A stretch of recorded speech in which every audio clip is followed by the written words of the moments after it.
पप्प्या, मी सांगतोय तो उपाय लवकर कर, तरच तुझी बायको ह्या घरात सुखाने नांदल.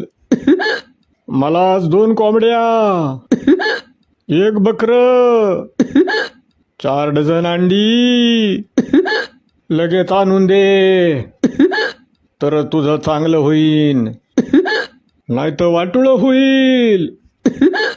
तुझ्या आईचा बोंधू बाबा तुझ्या पप्याचा मेवना असल्यागत फरमाईश सोडतोय.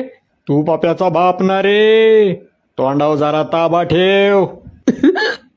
आगाऊगत बोलणं बंद कर, नाही तर 7.5 माग लागली म्हणून समज. तुझ्या आईच्या झांजा वाजवल्या तुझ्या, निघायचं बघ चल. माझा अपमान करू नको, नाही तर आल्या रस्त्याने परत निघून जाईन. जा की मग, तुला कुणी धरून ठेवलाय. बया